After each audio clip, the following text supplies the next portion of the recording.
আমরা দেখতে পাচ্ছি আমাদের এখানে বলা হয়েছে দুইটা বৃত্ত যাদের কেন্দ্র হচ্ছে 3,4 এটা বের করতে হবে তাদের ইকুয়েশন এবং যারা এই বৃত্তটাকে স্পর্শ করে। এখন কোনো বৃত্তকে অন্তস্থ বহিস্থ দুইভাবে স্পর্শ করা যায়। যখন কোনো বৃত্ত আগে আমরা ধরে নেই, ঠিক আছে, যে আমাদের যে বৃত্তটা দেওয়া আছে x square plus y square equal two 9, যেটাকে আমরা 3 স্কয়ার লিখতে পারি।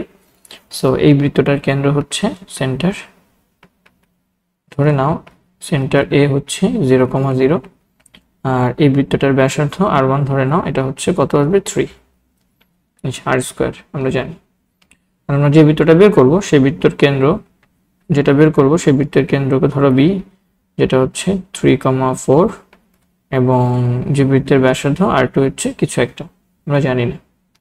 যে বৃত্তের ব্যাসার্ধ হচ্ছে, আমরা ধরে নেই যে বৃত্তের ব্যাসার্ধ হচ্ছে r2। এখন যদি এই বৃত্ত দুটো পরস্পরকে বহিস্থভাবে স্পর্শ করে, আমরা জানি তাদের ব্যাসার্ধের যোগফল হয় ab, ঠিক আছে। তাহলে বহিস্থভাবে স্পর্শ করলে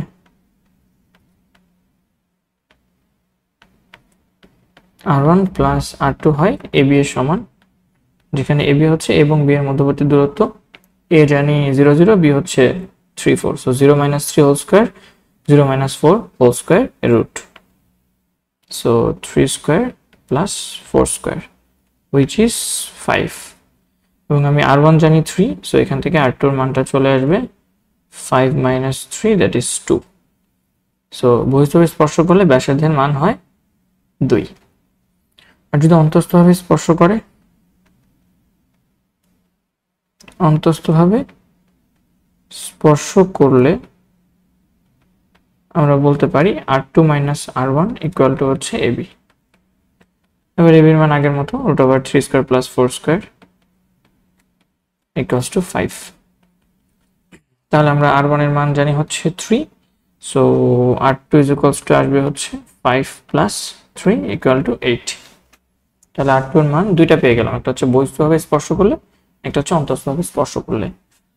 যখন তাহলে যেহেতু আমরা ব্যাসার্ধ পেয়ে গেছি এবং বৃত্তের ইকুয়েশন পাবো, যেহেতু কেন্দ্রও জানি, তাহলে নির্ণয় সমীকরণ হবে, নির্ণয় দুইটা সমীকরণ পাবো কারণ ব্যাসার্ধ দুইটা পাইছো, x minus x1 কেন্দ্র square whole square plus y minus 4 whole square equal to ব্যাসার্ধ স্কয়ার, সো 2 স্কয়ার।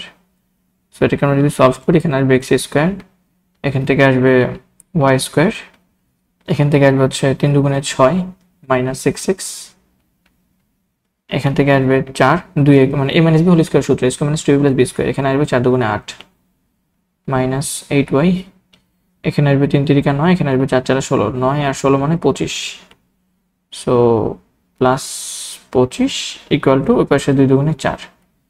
সো এখান থেকে আমরা যে ইকুয়েশনটা পাই সেটা হচ্ছে x square plus y square minus 6x minus 8y plus 21 equal to 0।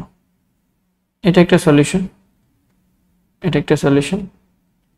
আর একটা সলিউশন হচ্ছে ব্যাসার্ধের মান 8 ধরে, ঠিক আছে। আবার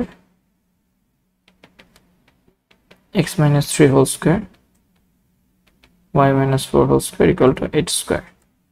সো বাম পাশের রাশিটা তো সেমই থাকবে, বাম পাশের রাশি যা ছিল তাই থাকবে, x square y square minus 6x minus 8y plus 25 equal to পাশে হচ্ছে 64। সো এটাকে যদি আমরা সলভ করি, পাচ্ছি x square plus y square minus 6x minus 8y, 25 থেকে 64 বিয়োগ করলে, 25 থেকে 64 যদি বিয়োগ করি আমরা পাচ্ছি 39।